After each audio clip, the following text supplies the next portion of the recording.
नमस्कार दोस्तों, हमारे यूट्यूब चैनल में आप सबका स्वागत है। दोस्तों, आज हम बात करेंगे इंडिया और चाइना और इसके अलावा इंडिया और पूरे वर्ल्ड का ट्रेड डेफिसिट क्या है। क्योंकि इंडिया का ट्रेड डेफिसिट इंडिया के लिए काफ़ी कंसर्न का विषय है, क्योंकि ये लगातार ही बढ़ता जा रहा है। यदि हम इस न्यूज़ की बात करें तो यहाँ पे इंडिया और चाइना के ट्रेड डेफिसिट की बात की गई है, जिसमें $58 बिलियन का ट्रेड डेफिसिट हो गया है। दोस्तों, लगातार ट्रेड डेफिसिट बढ़ता रहेगा तो इंडिया का रुपए काफ़ी कमज़ोर होता रहेगा। तो इसके लिए इस न्यूज़ को ब्रीफ से जानने की कोशिश करेंगे और इसके अलावा और भी चीज़ें जो ट्रेड डेफिसिट से रिलेटेड हो सकती हैं, उनको पता करेंगे। तो दोस्तों, यहाँ पे जो न्यूज़ थी जो मैंने आपको दिखाया था इंडिया चाइना के बारे में, उसके बारे में थोड़ा और जानकारी लेते हुए देखते हैं कि इंडिया जो है वो 11.8 लगभग 12% इम्पोर्ट करता है चाइना से। केवल अकेले चाइना से 12% का इम्पोर्ट, और इसके अलावा एक्सपोर्ट कितना करता है? जस्ट 3%। तो इसके बीच में जो गैप करीब हुआ 8 से 9%, यह केवल चाइना से ही हो गया। 8 से 9% का ट्रेड डेफिसिट चाइना के साथ है, ऐसी सारी कंट्रियों के साथ है। और जो लोग ट्रेड डेफिसिट नहीं जानते, मैं बता दूं, जितना एक्सपोर्ट करते हैं जितना इंपोर्ट करते हैं उसके बीच का जो भी है वो ट्रेड डेफिसिट कहलाता है। तो इस तरीके से आप ट्रेड डेफिसिट को समझ सकते हैं। इसके अलावा यदि चाइना के टर्म में थोड़ा और ब्रॉड टर्म में बात की जाए कि चाइना क्या क्या इंपोर्ट करता है इंडिया के लिए, तो यहाँ पे आप देखेंगे कि चाइना से सबसे ज़्यादा जो आती है वो इलेक्ट्रिकल मशीनरी आती है। यहाँ पे आप दीपावली के झूमर से लेकर आप अन्य चीज़ों को देख सकते हैं, इलेक्ट्रिकल सामान पूरे चाइना से भरे पड़े हैं। केवल 34% समथिंग इलेक्ट्रिकल मशीनरी होती है। उसके बाद न्यूक्लियर रिएक्टर और मशीनरी 18% का है।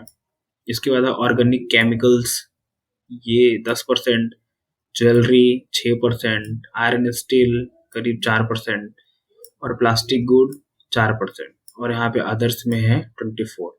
तो कभी भी एमसीक्यू आता है कि चाइना से सबसे ज़्यादा क्या इंपोर्ट होता है, तो आपको याद रखना चाहिए इलेक्ट्रिकल इक्विपमेंट। इस तरीके से यहाँ पे इम्पोर्टेंट है। इसके अलावा यदि हम बात करें कि हम चाइना को क्या एक्सपोर्ट करते हैं, तो यहाँ पे इसकी लिस्ट दी हुई है। यहाँ पे देखिए इंडिया सबसे ज़्यादा जो एक्सपोर्ट करता है वो है ज्वेलरी 36%। उसके बाद दूसरे नंबर में आता है मिनरल्स एंड ओर्स, जो कि है 15%, क्योंकि इंडिया में काफ़ी सारे मिनरल पाए जाते हैं। उसके बाद ऑर्गेनिक केमिकल हो गया, सी फूड हो गया, इलेक्ट्रिकल मशीनरी हम भी करते हैं, लेकिन ये कितना कम परसेंटेज में करते हैं। कॉटन करते हैं हम 4% समथिंग। तो यहाँ पे ये सब चीज़ें, आप यहाँ पे सारी चीज़ें तो याद नहीं रख सकते, लेकिन एक मोटा मोटा हिसाब रख सकते हैं कि ऊपर से नीचे क्या क्या है, क्योंकि कभी कभी डायरेक्ट एमसीक्यू में पूछता है। उसके अलावा दोस्तों, यदि हम बात करें कि इंडिया का पूरे वर्ल्ड के साथ क्या है एक्सपोर्ट, इंडिया सबसे ज़्यादा जो एक्सपोर्ट करता है, देखिए ये डाटा करीब 2019-20 का है, जस्ट काफ़ी लेटेस्ट डाटा है। तो दोस्तों, आप इस पर पूरी तरीके से रिलाई कर सकते हैं।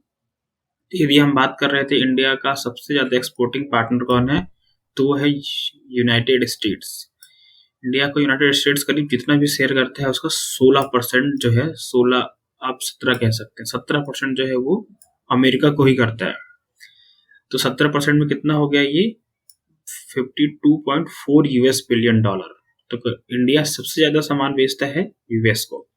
उसके बाद दूसरा नंबर आता है यूएई को, यूनाइटेड अरब अमीरात को। यहाँ पे करीब 9% शेयर है इंडिया का। इसके बाद तीसरे नंबर में आता है चाइना, जिसका शेयर है मात्र और मात्र 6%। देखिए, इंडिया कम देता है चाइना को और चाइना से ज़्यादा लेता है, इसलिए इंडिया का ट्रेड डेफिसिट है चाइना के साथ इतना ज़्यादा। उसके बाद और कंट्री है दोस्तों, हांगकांग है, उसके बाद है सिंगापुर। इनके साथ ये 3.35 और 2.90 समथिंग ट्रेड होता है। दोस्तों, इसके बाद यदि हम और बात करें यहाँ पे कि इंडिया इंपोर्ट किससे सबसे ज़्यादा करता है, तो देखिए यहाँ पे इंपोर्ट की कैटेगरी में देखा जाए तो इंडिया सबसे ज़्यादा जो है, जैसे कि इस वीडियो को शुरू होती है आपने देखा कि इंडिया सबसे ज़्यादा जो है वो इंपोर्ट करता है चाइना से। करीब 14% इंडिया से 14.37% इंडिया इंपोर्ट करता है और देता कितना है? 5%। तो पूरा ट्रेड डेफिसिट काफ़ी ज़्यादा हो गया बीच में। तो इस तरीके से दोस्तों आप समझ पा रहे होंगे कि चाइना क्यों इतना इम्पोर्टेंट है इंडिया के लिए। कई तरीके से इम्पोर्टेंट है। आप उसका लैंड डिस्प्यूट देख सकते हैं, वो हमारा नेबर है। उसके अलावा ये सब चीज़ें भी काफ़ी इम्पैक्ट करती हैं। उसकी इकोनॉमी काफ़ी तेज़ी से बढ़ी है, मल्टीपल फोल्ड है इंडिया के, तो इसलिए ये चीज़ें काफ़ी इम्पोर्टेंट हो जाती हैं ट्रेड डेफिसिट। दूसरे नंबर आता है कि यूनाइटेड स्टेट्स के साथ। तो यूनाइटेड स्टेट्स के साथ जो है करीब 8% का शेयर है। तो यहाँ पे यूनाइटेड स्टेट्स इंडिया का ट्रेड डेफिसिट नहीं है, ट्रेड डेफिसिट ट्रेड सरप्लस है। मतलब यूएस को हम ज़्यादा बेचते हैं और लेते कम है। ये अच्छी संभावना है, ऐसे ही होना चाहिए। इससे इंडिया को काफ़ी फायदा होता है यूएस के साथ ट्रेड के साथ। लेकिन वही चाइना के साथ देखा जाए तो काफ़ी घाटा का सामना होता है। चाइना के साथ इस घाटा को बदलने के लिए कई बार ये एंटी डंपिंग जो है वो चालू की जाती है। बेसिकली इसमें क्या होता है कि चाइना जो है वो इंडिया पे इतना तेजी से मटेरियल यहाँ पे मार्केट में डंप करता है कि यहाँ के जो लोकल बिजनेसमैन हैं, लोकल मैन्युफैक्चरर हैं, वो उस प्राइस को बीट ही नहीं कर पाते।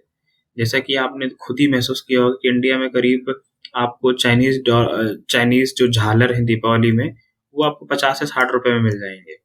लेकिन वहीं आप यदि इंडियन वाला आप कोई अच्छा सा लेंगे तो आपको मिलेगा 300 से 400 रुपए।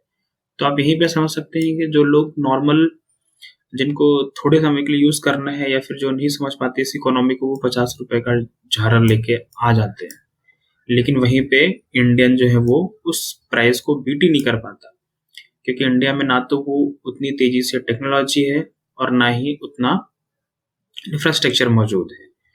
तो उसके अलावा भी आप सोच सकते हैं कि वो चाइना में कितने कम दाम में बना होगा कि इंडिया में इतनी दूर आते आते भी केवल 50 रुपए का हो पाया, इतने सारे टैक्सेस के बावजूद भी। तो इस तरीके से आप समझ सकते हैं कि चाइना कितनी तेजी से मैन्युफैक्चर कर रहा है काफ़ी सस्ते रेटों में। और इसके अलावा इसका ड्रॉबैक तो आपको पता ही है कि आपके हो सकता है कि घर ले जाते ही ना जले, क्योंकि किस बिल्ड क्वालिटी का चाइना बनाता है इससे आप सब वाकिफ है। दोस्तों हम अपनी लिस्ट को उसको पूरा करते हैं। इसके बाद तीसरा आता है यूनाइटेड स्टेट्स अमीरात। यहाँ पे इंडिया ठीक ठाक इम्पोर्ट करता है और ऐसे ही लगभग एक्सपोर्ट भी करता है। तो यहाँ पे भी करीब 7% है। उसके बाद है सऊदी अरेबिया, उसके बाद है इराक, जहाँ पे करीब 6% और 5% इम्पोर्ट करता है। तो दोस्तों इस वीडियो के माध्यम से मैं आपको इंडिया का इकोनॉमी जो है वो ट्रेड के माध्यम से समझाना चाहता था कि इंडिया और पूरे वर्ल्ड का कैसा ट्रेड है और इंडिया पे इसका क्या इम्पैक्ट पड़ता है। आपको वीडियो पसंद आया तो लाइक, कमेंट और सब्सक्राइब जरूर करें। मिलते हैं अगले वीडियो।